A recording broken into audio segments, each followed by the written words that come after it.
What do you want to know? Come on up to the mic. I'll ask you a couple of cues first, but we have a whole panel, I think, on Sunday when I ask you guys questions. You're doing well? Has anybody been to Brony Fan Fair before? Oh, yeah. No? Cool. Who here is not from Texas?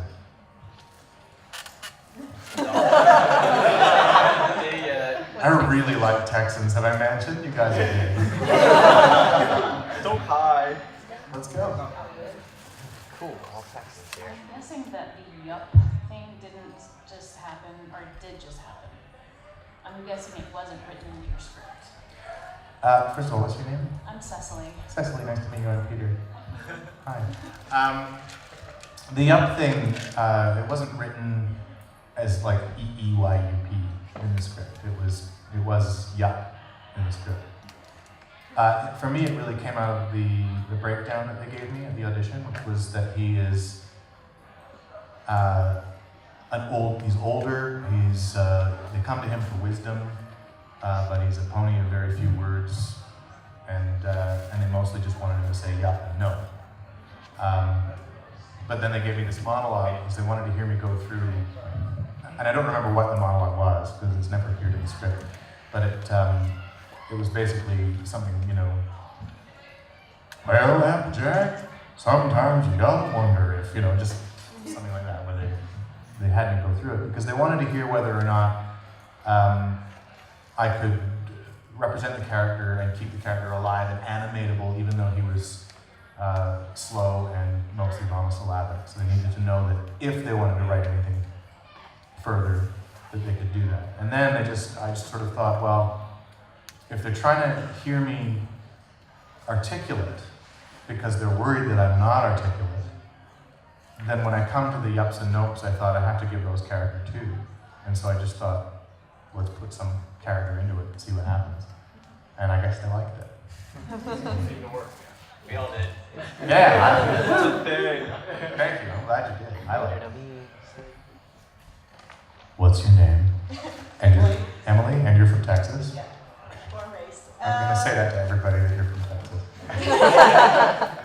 I guess the question would be, do you think it would harm or benefit Big Mac to have more lines in maybe season 5? Since I remember the first time I saw him, he actually did have a full sentence conversation with his sister during apple bug season, and I thought that went really well. And I had hoped he would talk more. And I liked how his sister basically talks for him, and that they have a mutual understanding. I thought, well, that's good. He doesn't really need to talk then. But would it harm him if he did have more sentences? I sort of approach this from a couple of perspectives, because I've done some writing as well, and so the writer in me understands that there's a great gag. And I know this was Lauren's gag, and I know that she really wanted to protect this gag, where they would ask him really complicated questions, and he would just say, yup.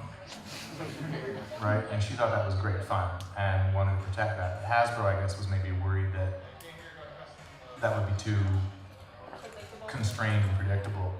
I think it's a really fun gag, but then, this sort of middle ground came out where he occasionally says more, and that's fine. And usually they have to give him a reason to say more, like in Hearts and Hopes when they poison him, and so he starts talking. So without saying anything about what is in fact happening in season 5, I think as an actor, I always want to have more lines. Right? So I'm of two minds about it from a conceptual place, without revealing to you whether or not I said anything at all in season 5. Or did I? Good question. Say it into the mic next time. Come on. Oh. What's your name? Aaron. Aaron. And are you from Texas? Yes. I've been sober for 3 weeks. No, Alright, okay, so, or did you, but now also. So, as joined the fandom, and you really weren't expecting this. Yeah, not wrong. What was your, say, favorite moment you've had and worst moment you've had? Favorite and worst. And are they the same? It might be the same. There have been so many favorite moments. I don't know how to pick a single favorite moment. There have been so many joyful and great and inspiring things that have happened. I guess one of my favorites is one of the earliest ones when I was at Brony Fan Fair 2012. It's my first convention ever. And I came out of my room at the hotel, and there was this kid with his rainbow dash tail and, you know, decked out in pony t-shirts and paraphernalia. And I'm standing there, middle-aged guy, you know, looking at him, regarding him. He's regarding me, and he just kind of nods and sort of leaves. And I do when he's back, because that's what I do. And he goes, "You have no idea what's happening here, do you?" And I went, "You have no idea what's happening here." He looks down, he sees my badge, and goes, "Oh my god, oh my god." Then we got in the elevator together, and he wants a hug. He's cute. So, you know, but that is the kind of thing that happens more often than not. There haven't been a lot of worst moments. I don't really want to go into too much detail about worst moments, but they usually just involve people that maybe don't necessarily have a complete understanding of social graces. And that is okay, but it just requires a particular response, and that is not always a response that is easy to give. So, if that makes any sense, without saying too much.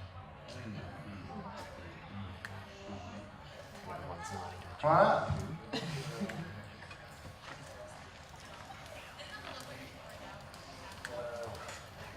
Do you have any experience dealing with people who hate the show? A little, not much. What's your name? Evan, Evan, and you're from Houston. Texas. Excellent. We already established that everyone is from Texas, so I'm having a fun time asking everybody and having it be Texas.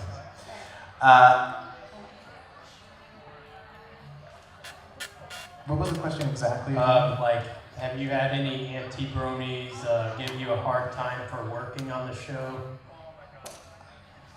I haven't had any anti-bronies particularly give me a hard time for working on the show.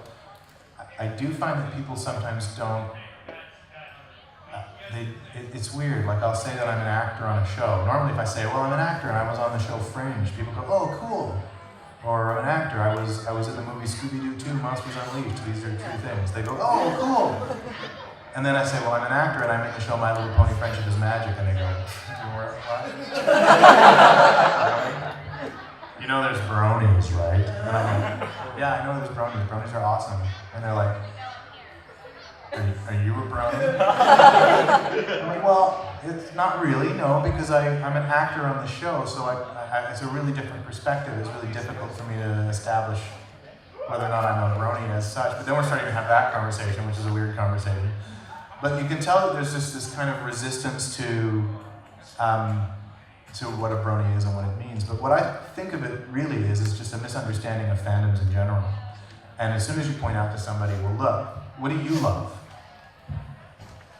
Motorcycles? What do you love? Walking Dead? Anything. People love stuff. They do. And you guys love ponies. And that's awesome. Love what you love." So I don't know. I always come back at them with that, and that always seems to make them do one of these. They always go, "Oh yeah." Which is great. My experience talking to anti-bronies is like talking to grade school bullies. Well, basically, I mean, like I said, I don't have any real direct experience with anti-bronies. Every now and then there's somebody on the internet who's being a troll. And my response to that is to ignore, block. Because you're never going to win. Like, you can never land a punch on a person like that. You can never, you're never going to win. You can be as articulate and as cutting as you want, and you're just never going to. You're never going to. You're just giving them what they want if you respond. So don't. And another question about the designs of the characters. Were the ponies designed to be hugged?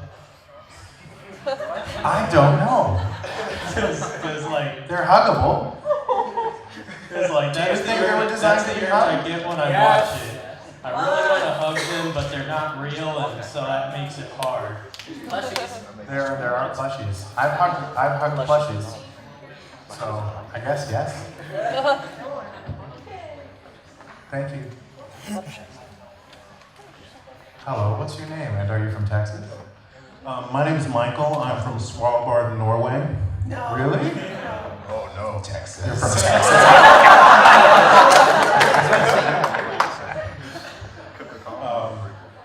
And kind of following up on the whole Brony type thing. Yeah. I think some of us have heard John Delancey's stories. The discovery that there were adult fans, adult male fans, just kind of hit him up out of the blue. Mm-hmm. What was kind of your discovering us? Was it surprise or It was gradual for me. I think the real moment for me was I was coming into Dick and Rogers, which is the name of the studio we record the show at. I was coming in for an audition for something completely unrelated, which is a nerve-wracking experience if anyone has ever auditioned for anything. I've been told, and I believe this, that the amount of stress that an actor goes through at every audition is measurable as the same level of stress that a person goes through in a car accident. So we put ourselves through car accidents 10, 12 times a week sometimes. Good job. Is, I think, why I have. So I was coming in for some audition, and I'm in that state, right, which is this, okay, so I gotta, how you audition, again, is you control what you can control and disregard the rest. And so you put yourself into this state of, for me anyway, I sort of have two lists going on. Can I control this thing, and can I not control that thing? Just try to control the things that I can control, and don't worry about the other things.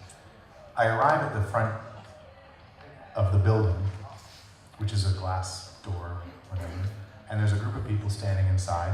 I don't know who they are, and they have the rainbow dash tails and the paraphernalia and things, and I'm like, oh, okay, I think I've heard about this adult fan base, the Brony thing. And meanwhile, I'm, in my mode of how I'm buzzing the number and saying when. Meanwhile, I see this guy turn around and go,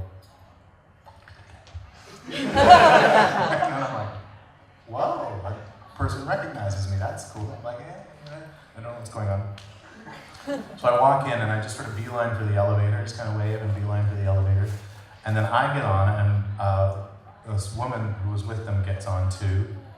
And I'm like, okay, why are you riding up in the elevator with me? So it's awkward. And she's carrying this thing, a big drawing of something, which is a really awesome drawing. And I'm like, hey, I'm Peter, I work on the show. She's like, I'm Sibsy, I work on the show too. Oh, hey, I've heard of you. So that was really my first Brony experience, was meeting Sibsy.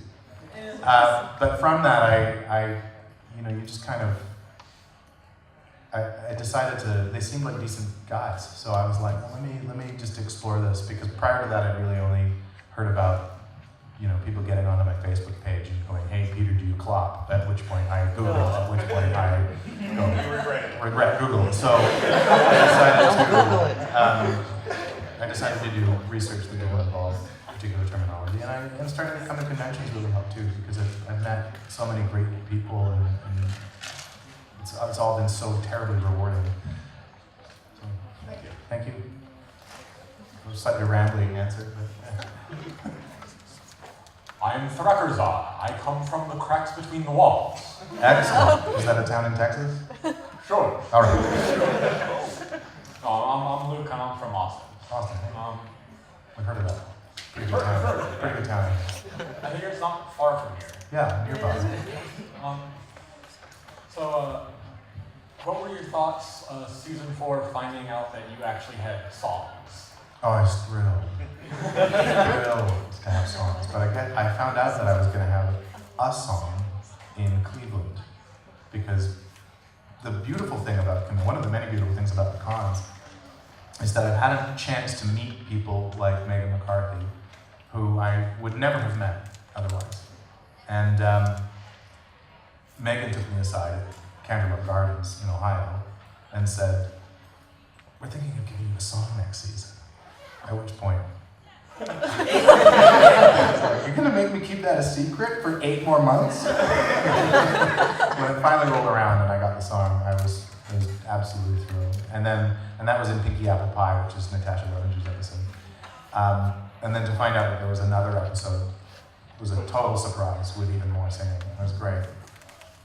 So I was thrilled. If I asked you to pick which of the 2 songs you like better, could you do it? I can pick, the answer is one or the other. I like the first one better as a song. I just prefer the song in Pinky Apple Pie. It's very catchy. Very catchy. But I did more singing in the other one, so the narcissistic side of me really much prefers the second one. One last question. In your professional opinion, who is best pony? Done. No, well, I don't. They were just being polite, I guess. Good night, best pony. He's awesome.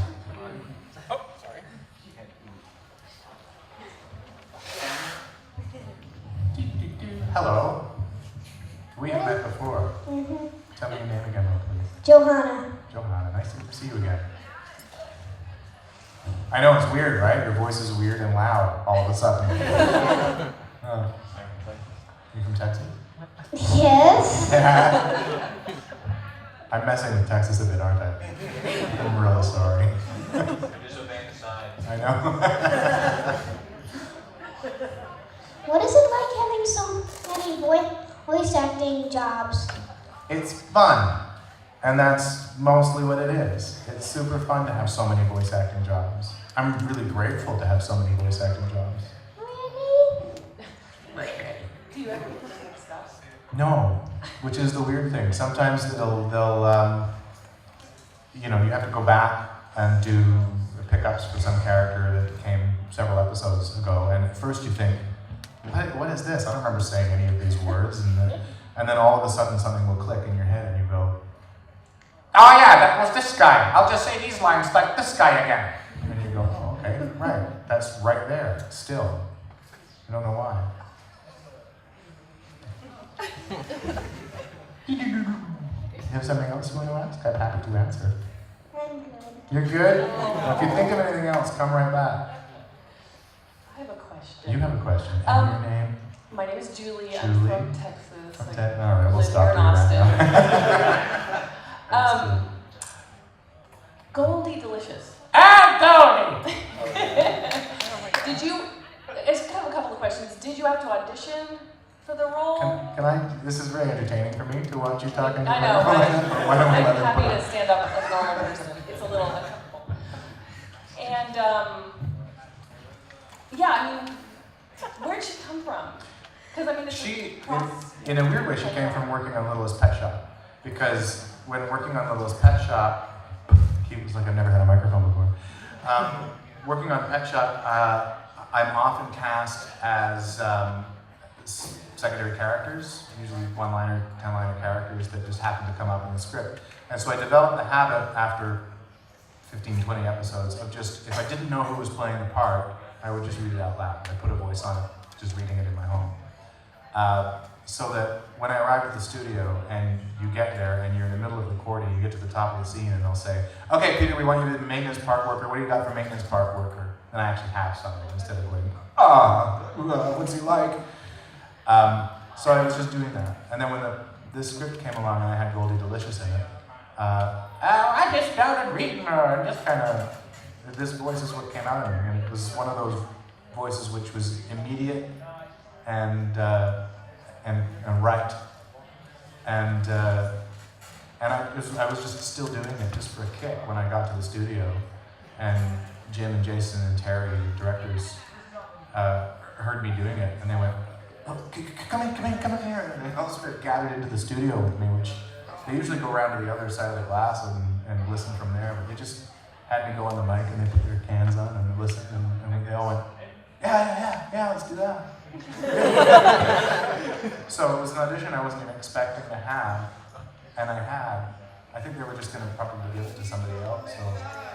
Oh well. But I'm happy to have it. I think it was It's brilliant. Thank you. It was so much fun. Hey, That was not a car accident, that one. no, 'cause I really wasn't expecting it. It didn't materialize. So I'm John, I do live in Georgetown, but I'm from New York. From New York? He's a sinner. I was gonna do that, but then I was like, am I breaking some Texas law? Did I actually quote the old El Paso ad? No, New York City!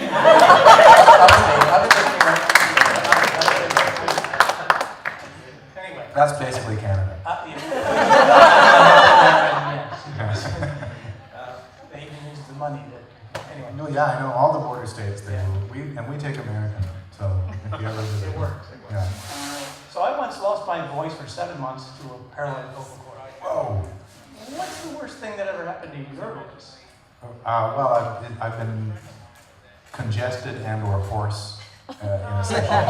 No pun intended. No, honest. Which is hard because they really do expect you to come and perform regardless, and you have to find ways of. Did they take it? Did you push through? You just push through. Yeah. Is your throat insured? Not especially, although. The rest of you is? Yeah, I'm well covered. All right, there you go. Health insurance wise. Hi. What's your name? How you doing? I'm good. How are you? Question I was wanting to ask you is, you're a professional voice actor. How exactly did you break into that? Was it more like a theater thing, but then somehow kind of segued into voice acting? Sort of like that, yeah. I've been kind of interested in it. And another question I was wanting to ask you is, what advice would you give to someone who's interested? Like, what should they look at and focus on if they were thinking about that? Okay. First question, which is how did you segue into it, is basically just that. I knew I wanted to be an actor. I was keen on being in the movies and on television. I knew that I had a lot of voices because of working in sketch comedy. I knew I was able to make character decisions quickly and broadly, which is useful in voice, especially in kid cartoons. So I really just pushed to get an agent that represented voice and to get into the room to do voice auditions. But for me, it's all acting. Acting is acting. So if it's on a stage or if it's on a camera or if it's into a microphone, it's just a performance.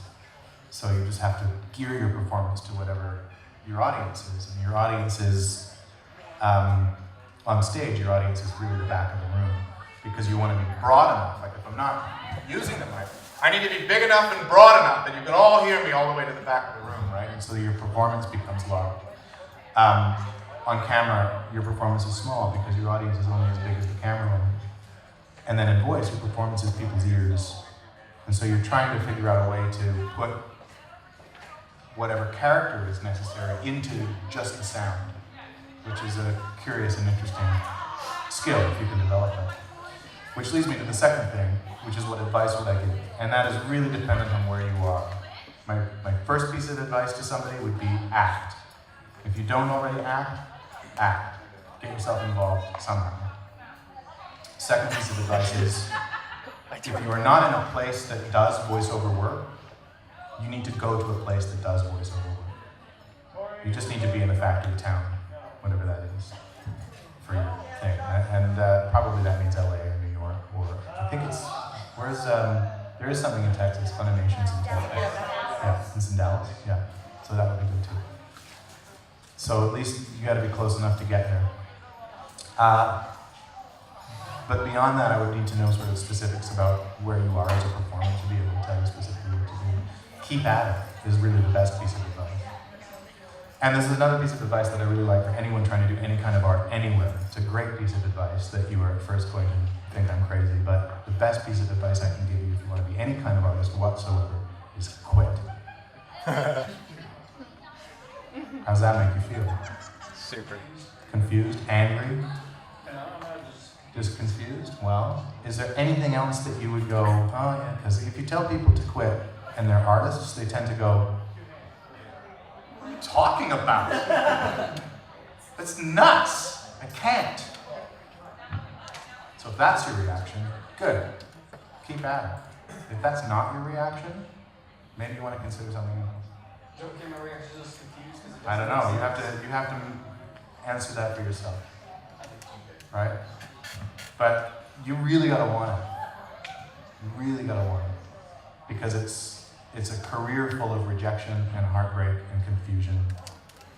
And I'm not saying don't, but I'm just saying if you're not ready for that, if you're not prepared to go through that, I'm unemployed most of my life, and it's frustrating. I'm constantly job hunting. It's frustrating. But the rewards are great because I get to do what I want to do with my life, which is great fun. And then there's this kind of thing, which is amazing and so rewarding. So, the rewards have been great.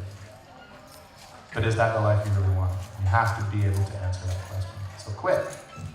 If you don't feel like fighting me on that, then quit. Okay, good. Right on. Good to hear it. Hi. I was just curious, what brought you to working on a show about ponies? Did you say, oh, this sounds interesting, I'm going to apply, or did you just have to live in the area, or did someone say, hey, you'd be perfect for this man? It's sort of it's a combination of the last two things. It was just an audition, we get sent out regularly by our agents to auditions for things that we are possibly appropriate for. And this was one that I was lucky enough to get. And I went and did it and got the job, and that's another piece of luck. So I was lucky to be in the area and available at the time. But there's no real, we don't operate at a level where people send us scripts and say, hey, Peter, we'd really love for you to be on the My Little Pony show, please. It doesn't work like that. It's really like, hey, Peter, we'd like to give you a chance to maybe be on our show if you're good enough. And mostly I'm not. Mostly I don't get jobs, right? And that's true of all of us. Mostly we don't get work. So I'm really happy to get this one. This one was a really good one. Yeah, well, that's what it's like, right? When they hear the voice, it's like there's always one person that they go, that one, that's a good fit. And so for this one, I was lucky enough that it was me. So here's some more. Hello. Megan.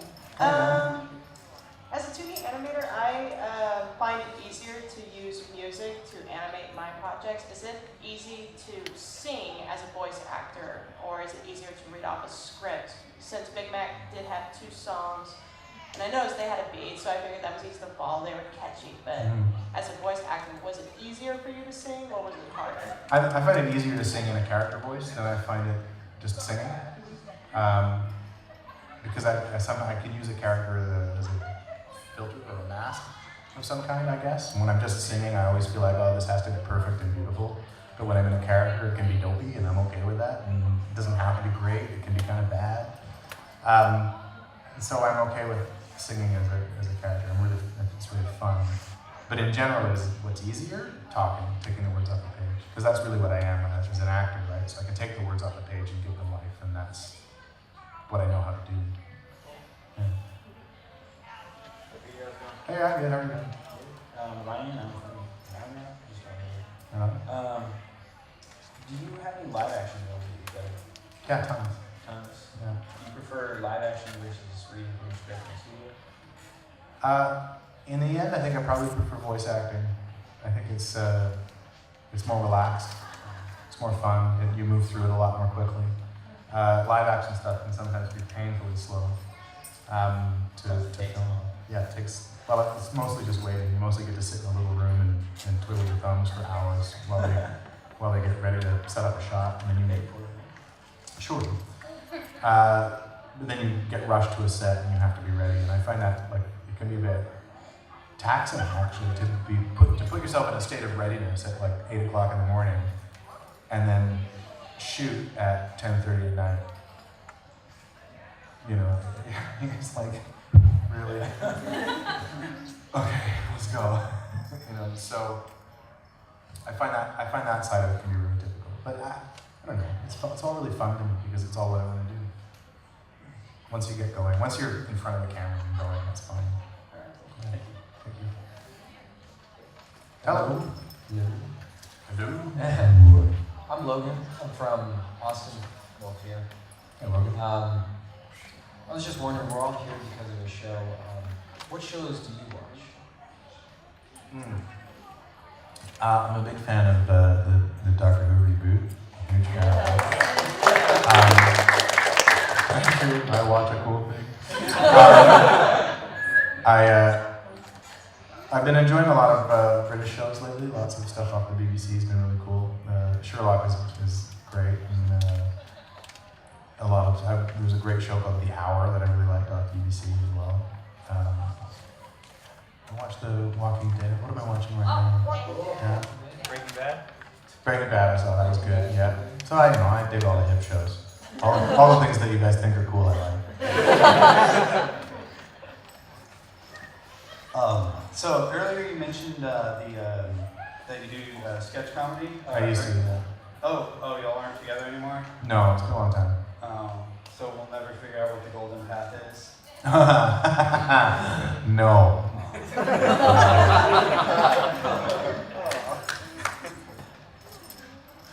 Hi. My name's Peter. Hey, Peter. I'm being serious. I'm being serious too. And I'm probably from Texas. You're wearing a shirt that advertises. Good point.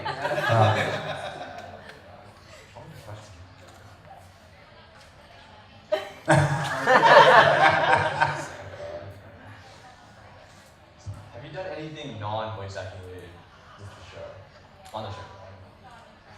Like what? Like writing, or is that your question? As long as it's not voice acting. Like drawing, or Drawing or writing. Like working on the composing, or Delivering mail. No. No, I haven't. No, I mean, I guess you could consider coming to these conventions as a way as promoting. Yeah, so promotion. I've done some promotion. Watch the show. Watch the show. You're already watching. Yeah, tell your friends.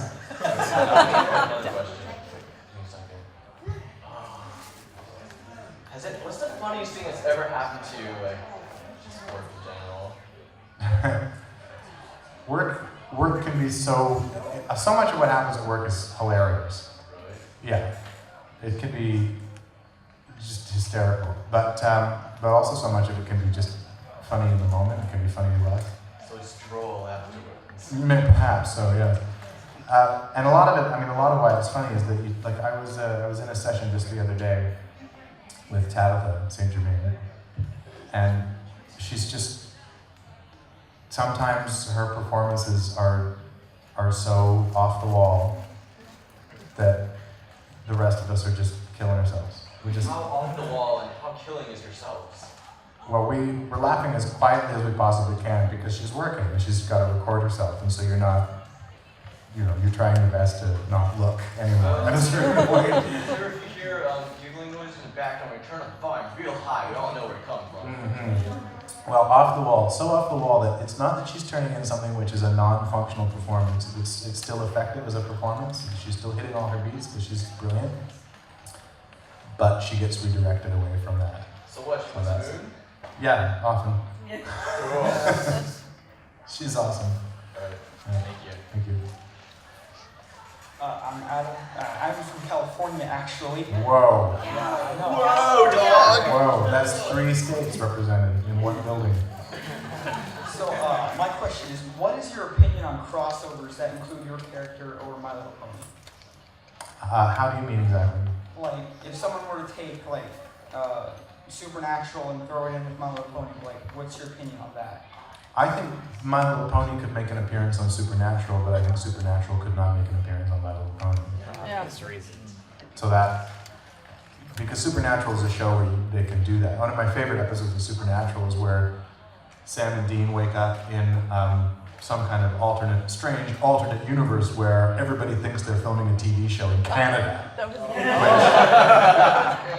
Which is where they shoot the show. Right? I was on that show once and cut from it, sadly, but I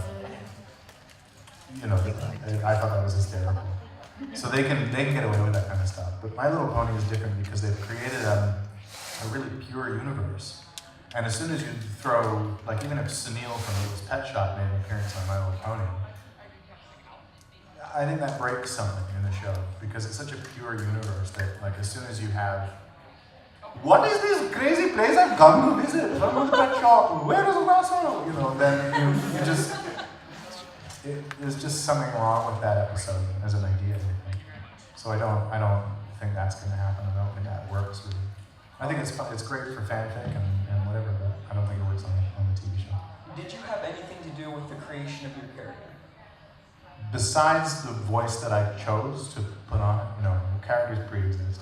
Because they get written and refined and then given to us, and then we take them and put our spin on it. So I have a certain amount to do with it because I make certain choices in the performance that, you know, I'll talk to writers and they'll say sometimes, the way you delivered that line was amazing. The way that came out was totally different than I was expecting, and that's awesome.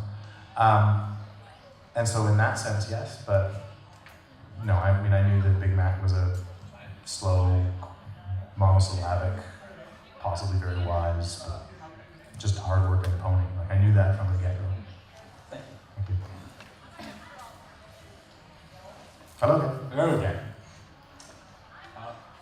Is it when you watch stuff that you voice acted in? Is that weird, or do you have any thoughts on that? The most remarkable thing is that sometimes I'm not sure if it's me.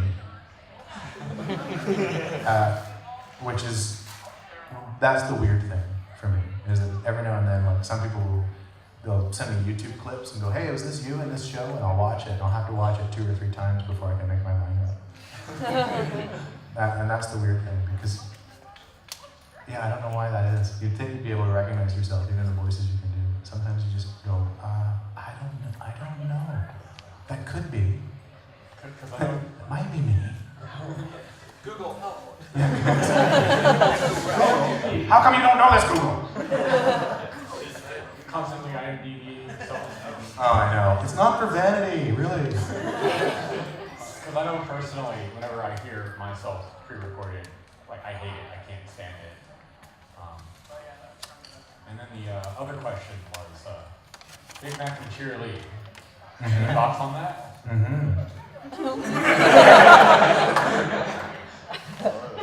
Thanks for your question.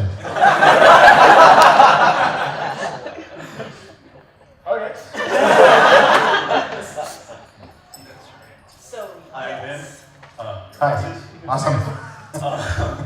With the differences between live action and voice acting, how often do you do recording sessions with the other characters?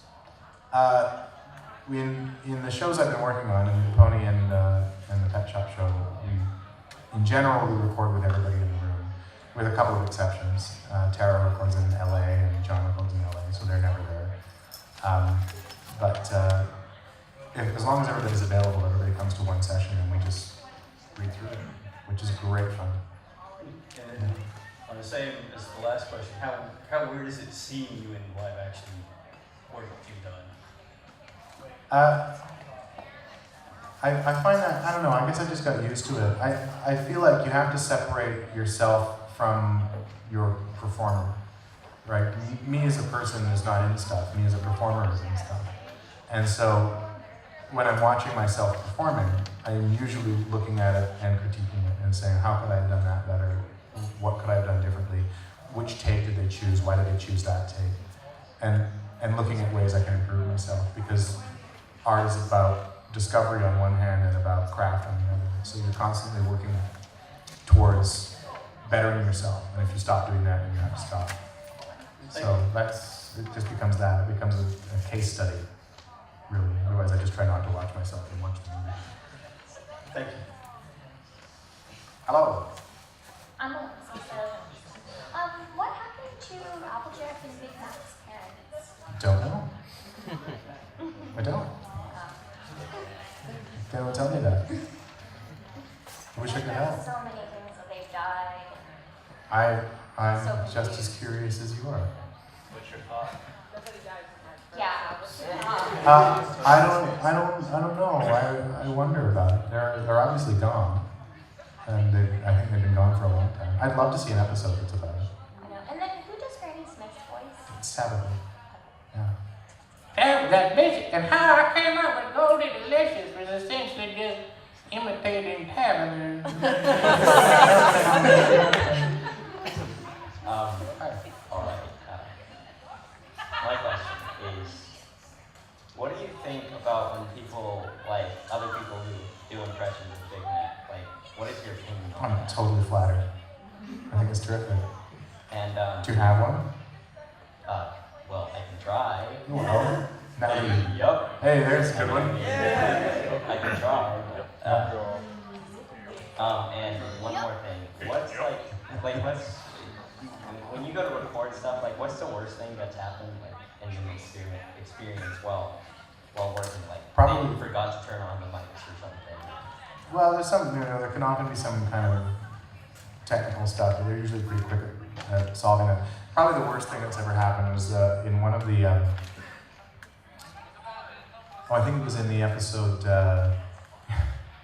what was it called, where, the one where Apple Bloom has to deliver the apples through the fire swamp. Some pony to watch over. Some pony to watch over. I was for some reason I was really hungry in the first half of the episode, so my stomach was growling, which is terrible because the mic can pick up that noise. So you're constantly trying to buckle over yourself, make it stop.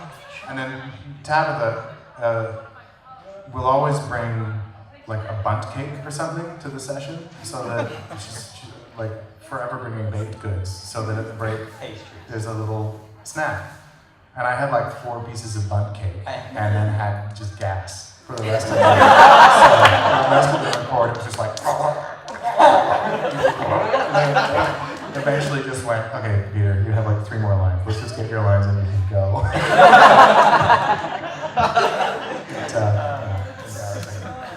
Michelle, who was standing next to me, was just like, really? Is that what you're gonna do? Well, thanks. My name is Jake. Jake from State Farm. And I am from Texas. Excellent.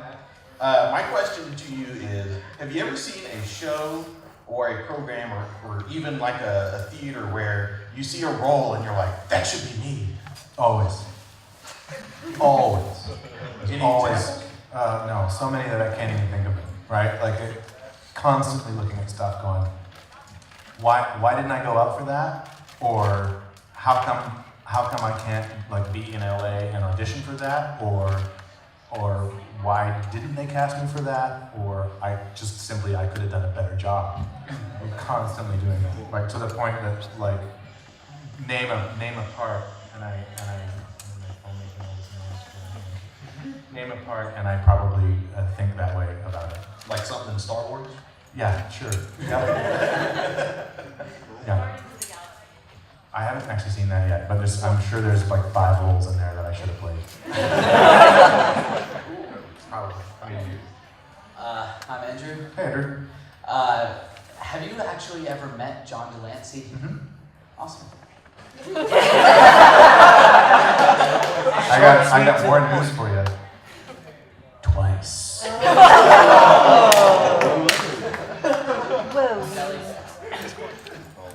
Hi, Em. I was just curious, do you live in Vancouver, yeah. Were you born there or did you move there? I was born there. Okay, if you moved there, I was gonna ask how hard is it to expand and to say you can come? Well, I imagine it's reasonably difficult, but it's also not as difficult maybe as you think. I think, it would be the same, like if at this point in my career, if I wanted to move to the States, I probably could. What they call it in reverse is they call it being an alien of extraordinary ability. And that would probably, if I were to pursue it, I could probably get a green card using that clause, because they would look at, well, how much experience do you have in Canada? Are you known in Canada in your own field? Do you have press recognition? Do you have, do you continue to get experience and keep working? All of which are true for me. And so if I wanted to pursue that, then I probably could, and I could do that. There are other professional avenues that you can take to go either way across the border. So if you have particular skill sets and particular, you know, one nation or the other considers to be interesting or valuable, then you can always pursue that and make that happen for yourself. Because you're what? You're an animator? Yeah. Then you probably... How hard it is to get in there. The first thing I would do is go to the Government of Canada website and search the site for immigrating to Canada. And I know there's probably a questionnaire or something there that you can go through and answer all the questions, and it will tell you whether or not it thinks you're a decent candidate for moving to Canada. And from there, you probably have to fill out reams of paperwork. Yeah. Good luck. Sure, not only from Texas, I've never even left the States. Never left Texas? No. You just put the words left and Texas together. No, it was a Canadian joke, I guess.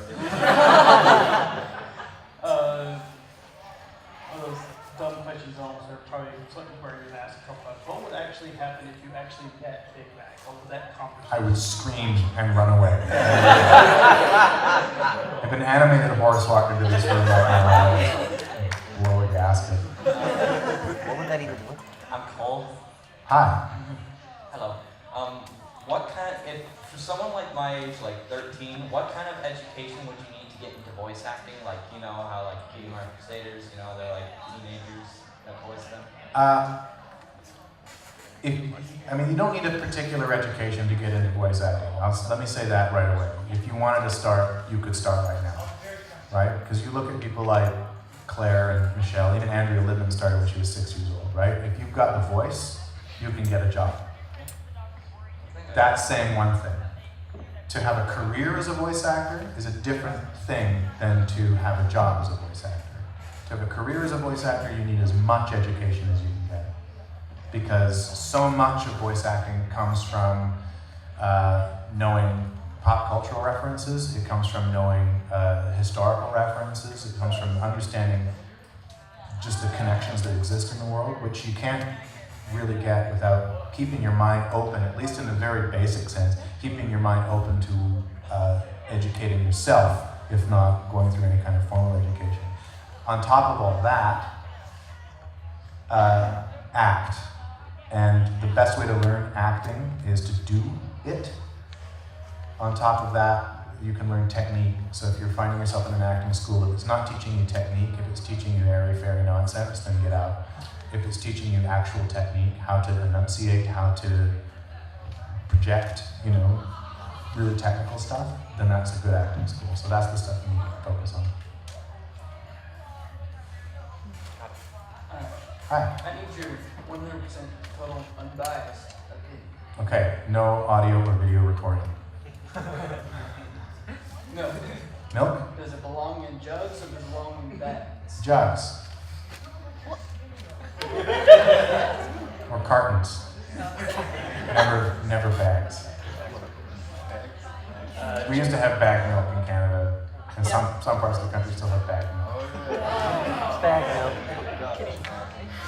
Two items. First, a silly one. About 10 years ago, you might have worked on a video game. You might not remember, Warhammer 40,000 on board. Yeah. Did some.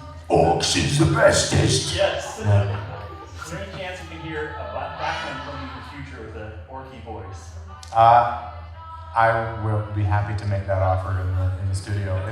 It's just I sometimes will make offers like that in the studio, and they'll go, yeah, I don't know if that. So I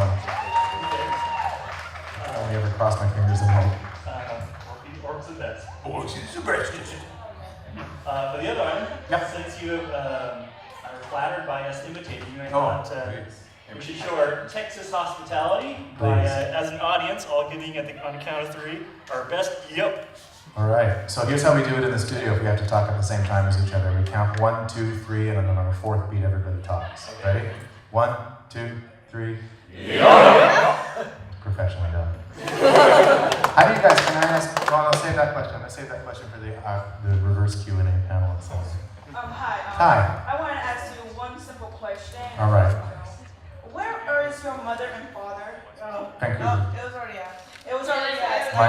My actual parents are in Vancouver. So where are they? Don't know. You don't know. Don't know. That's ultimately, I mean, it's a question for the writers, that question, because they're the ones that make those decisions. Then to build on that previous question, Microphone, it's not microphone, for the show, microphone. but it's for real life. Do you have any siblings? I do. They are? I have a sister named Karen. She older or younger? She's older. Can she do voices? No. She works at the car co-op. We have a cooperative auto sharing network in Vancouver called Modo. And basically it works like a housing co-op, except that all the co-op members own a fleet of cars together. And you just reserve it and drive around. It's really cool. We have that here, it's called Car2Go. We have Car2Go as well. Car2Go is a bit different because Car2Go, you just take the car, you don't own the car, right? You just rent the car and then you can drive it. It's a one-way thing. With the car co-op, you actually have to leave the car where you pick it up. So that the car is always located there for them. I was wondering, how hard is it to get a role in like a television show or some sort of... It's extremely hard. It is extremely hard. The thing is, it sometimes feels like it's very easy. But you have to add up the entire experience of doing it. So how many other people that could possibly hire? Here's the thing, anybody can do it, but you have to be ready for the fact that the average working actor gets maybe 1 out of every 25 to 50 auditions, right? Which is really disheartening, right? It does, it's tough. And because so often that you think, yes, that one was gold, I nailed it, I was so good. And then you get nothing. And you don't even hear, thank you very much for coming out, you just get nothing, right? Which is hard to deal with. And then the ones that you do get, they feel really easy. But the reason I say it's extremely hard is because you have to cope with all of the rejection that you get the other time. And you have to build yourself up as a person who's prepared to do that and be that. It's a tough go. This is a question about just kind of voice actors. So, I'm just curious. So I watch a lot of kids' television as a kid, and I like voice acting, and I tend to find myself drawn to the same voice actors, which is interesting. Like, I'll hear a show, and I'll go, oh, that's Timmy Turner, or whatever. Yeah. But I also imitate them a lot, and you probably won't get this reference, but there's this ad that always comes on during, I think it's on Hub, or Care.com, where this little girl says, "We need a babysitter," and I'm just constantly, "We need a babysitter." Do you think the voice actors? I mean, obviously you can't speak for all of them. I'm always Constantly. Yeah, you just hear it and you then hear it and it it's comes in. out your mouth. Yeah. I mean, I'm not a voice actor. We need a babysitter. Yeah. Okay. That's the first time I've ever heard it. Right? I've never seen that ad. Yeah, Right? I'm just imitating obnoxious you. little girl.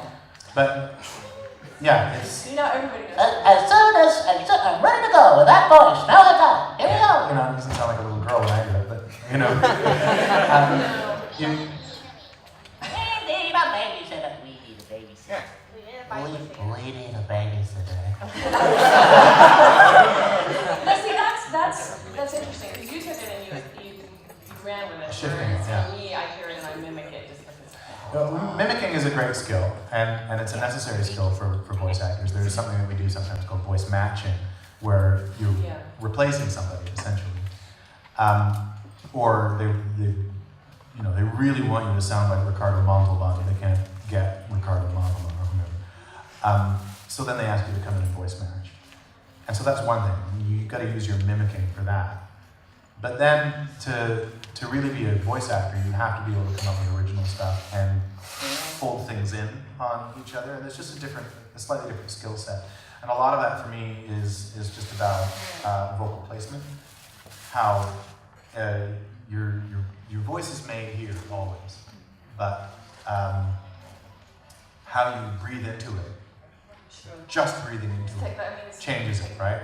So you have a belly voice, where if you really take your breath right into your belly, and then push it out from here, and everything comes down to your belly like that, right? And that's just my voice in my belly. And then there's chest, which is the same thing, but from your chest. And so that sort of is good for hero voices and things, because you tend to lean forward. Then you put it all into your throat, and it's all just in there. And then you put it all in the back, right in the back of your throat, and push it to the front of your mouth into your teeth, and put it into your nose, and there you go, right to the top of your head. And it's just all vocal placement, without putting any kind of character choice on any kind, right? And so if you add those particular skill sets, if you analyze where are you putting that voice when you say we need a babysitter. Do it. We need a babysitter. Where is it? Kind of right here. Yeah, right in there. So now add to that, say it again, without trying to mimic it, just say it again, but add anything else, top of your head. We need a babysitter! And there you go, you're taking it to a different place. Huh. Okay, cool. So in your daily life, when you're interacting with your family and stuff? Constantly. Yeah. Ridiculous. That must be a lot of fun. Yeah. I think I'm raising a Constantly voice actor. I know what you mean. Yeah. All right, I'm Justin. I'm covered.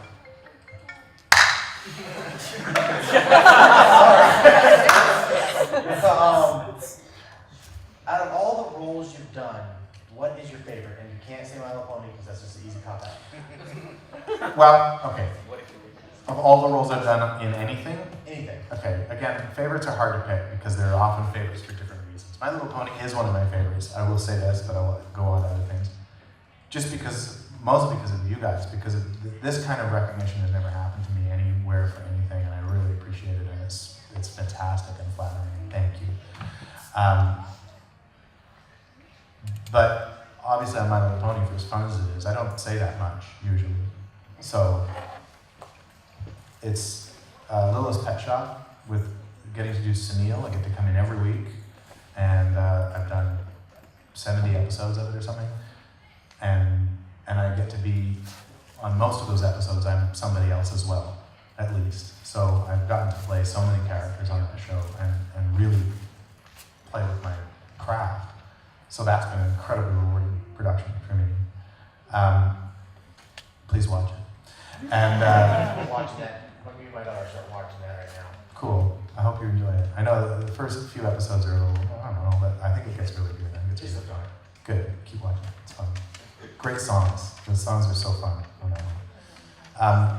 But then I think probably, one of the most remarkable experiences for me was getting my one-day shooting on the Imaginarium of Dr. Parnassus, because I was a huge fan of Terry Gilliam's films when I was young. Brazil and The Adventures of Garmon Shells and Tiny Bandits. And so to get to work with him on one of his movies, is the only time I've ever when I signed on with my camera agent. I said, if Terry Gilliam ever comes to town, I want to be in that movie. I don't care if it's acting. I'll carry garbage. I don't care. I want to be on the set. So when I actually got to be, you can have 5 lines of a Terry Gilliam movie. Can I? Yes, please. So that was really awesome. All right, thank you. Okay, well, that kind of person forward. Anyway, that kind of answered my question because I can mimic some voices pretty well, but I can't really make my own voice because it sounds just like, to me, it sounds like listening to my normal voice if I try and make a different one. So, tips? Yeah, absolutely. The first thing you need to know is that your own voice is a marketable voice. You are the only person who has your voice, right? So when we're talking about mimicking other people, especially voice matching famous people like, I pulled Ricardo Montalban out of the hat, I don't know why, but like if somebody says, we need a Morgan Freeman, we need a Jack Black, we need a whomever, Shia LaBeouf, I don't know. These are people who are all performing in their own voice, right?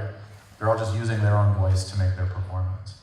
And sometimes we forget that because we're looking at, we see Morgan Freeman in movies and we're like, okay, well that's Morgan Freeman. He has that Morgan Freeman thing that he does. And So when you're asked to come in and voice match that, that's one thing. But the other thing is always your voice.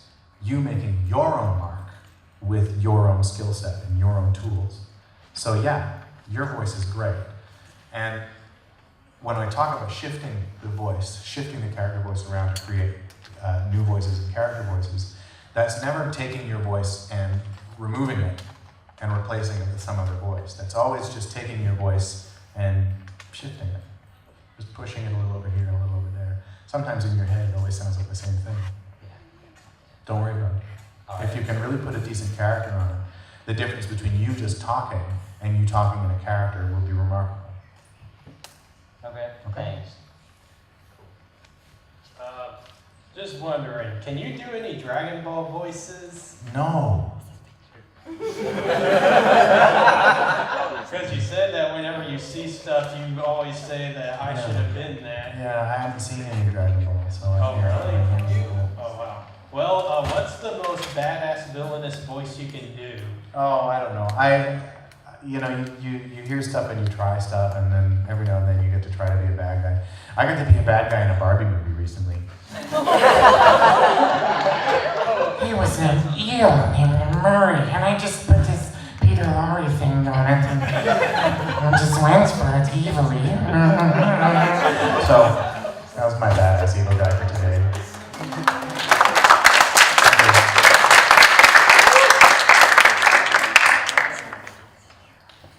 Apple pies or apple fritters? Pies. Pies.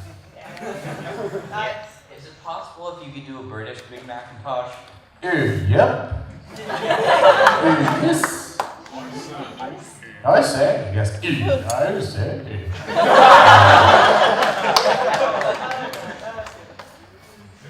So, this is a bit of a weird one, I think, but when you first, started being recognized for something like, hey, you're the guy who does blank, you know, when that first kind of happened to you, how did you feel about that? Oh, I just think it's flattering. I think it's incredibly flattering. I mean, the first few times I ever got recognized for stuff, it was for a TV commercial that I did, for the BC, which is the province that Vancouver is in, the BC Scratch and Win ticket commercial. It was on for a while, and I got recognized for that commercial. It only ran for about 4 months, but I got recognized for it for a decade, which was crazy. And I did it with Brian Drummond's wife. She was the other person in the ad, which is funny. I met her before I met him. And playing off of that, you said that this was the first time you've been super. Yeah, this high up there. Yeah, this kind of wide Did it recognition. feel more so, or? Absolutely more so. Yeah, I mean it comes with its own challenges, which is interesting, but it's primarily rewarding, right? Like it's completely flattering, and I keep thinking, one of these days this is all going to stop. One of these days it's just going to go back to me just being some guy in my life going to buy apples, and no one's going to go, he's buying apples.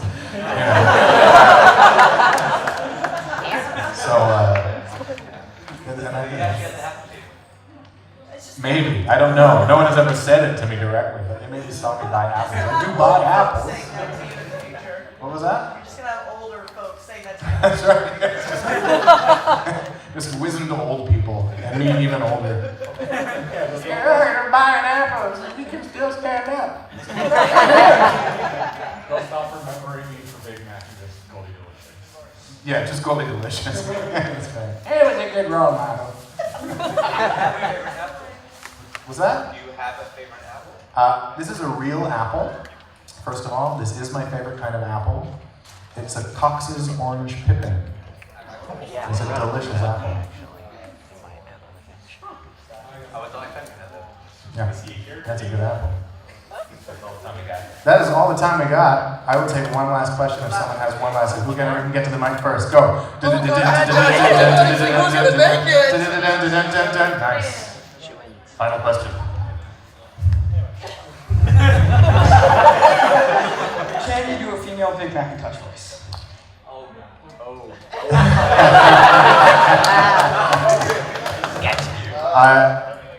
I think probably I can. Thank